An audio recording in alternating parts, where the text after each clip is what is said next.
Hello, I am Shomita from West Bengal. Today I am making Bengal বিয়েবাড়ির special menu Radha Vallabhi with মিষ্টি মিষ্টি ছোলার ডাল।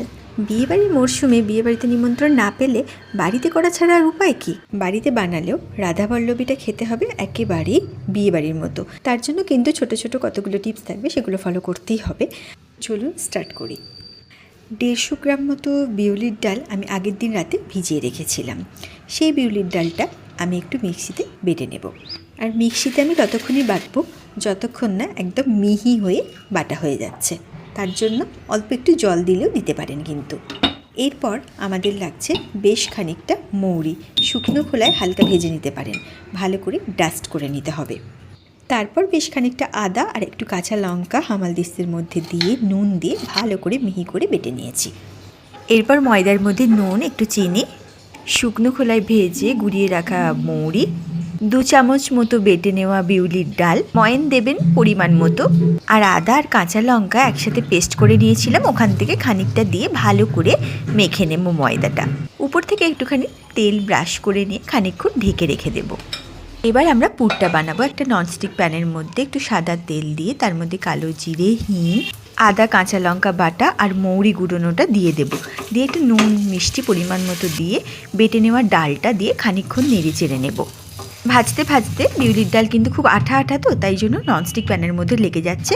লাস্টে একটুখানি গুঁড়ো লঙ্কা দিয়ে নামিয়ে নিয়েছি।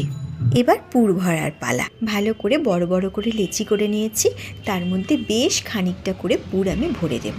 বেশি করে পুর ভরলে বেশি ভালো লাগবে খেতে। এবার তেল ব্রাশ করে নিয়ে হালকা হাতে রাধা বল্লভীগুলো বেলে নেব। এবার কড়াইতে বেশ খানিকটা পরিমাণ সাদা তেল দিয়ে গরম হয়ে গেলে গরম গরম ভেজে পরিবেশন করুন। কী দিয়ে পরিবেশন করবেন? আমি করেছিলাম ছোলার ডাল। চলুন ছোলার ডালের রেসিপিটা দেখিয়ে দিই। ভিজিয়ে রাখা ছোলার ডাল, কাঁচা লঙ্কা একটা, একটু হলুদ আর একটু ঘি দিয়ে ভালো করে আমি সিদ্ধ করে নেব আগে। এরপর আদা আর কাঁচা লঙ্কার একটা পেস্ট বানিয়ে নেব আমি। আদা কাঁচা লঙ্কা পেস্টের মধ্যে হলুদ গুঁড়ো, লঙ্কা গুঁড়ো, একটু জল দিয়ে গুলিয়ে নেব। কড়াইতে অল্প তেল দিয়ে কাজু, কিশমিশ আর নারকেলটা আগে থেকে ভেজে তুলে রাখবো। এখানে ডালটা আমার সিদ্ধ হয়ে গিয়েছে, একদম গলে গেলে হবে না, আবার একদম অল্প সিদ্ধ হলেও কিন্তু হবে না। কড়াইতে বেশ খানিকটা সর্ষের তেল গরম করে 5 ফোড়ন, শুকনো লঙ্কা, হিং, হলুদ ফোড়ন দিয়ে তার মধ্যে বেটে নেওয়া কাঁচা লঙ্কা আর আদার বাটাটা দিয়ে দেবো। নুন মিষ্টি পরিমাণ মতো দিয়ে নিয়েছি। তারপরে দিয়ে দেবো সিদ্ধ করা ডালটা। ফোড়নের সময় একটা তেজপাতা দেবেন কিন্তু, হ্যাঁ। তারপর কাজু, কিশমিশ, নারকেল ভেজে নেওয়াটা দিয়ে দেবো। আর নামানোর আগে উপর থেকে একটু ঘি দিয়ে দিয়েছি। আমি এখানে গরম মশলা ইউজ করিনি, আপনারা চাইলে গরম মশলা দিতে পারেন। লুচি, ছোলার ডাল আর বেগুন ভাজা না থাকলে কি হয়? কেমন লাগলো অবশ্যই জানাবেন কিন্তু।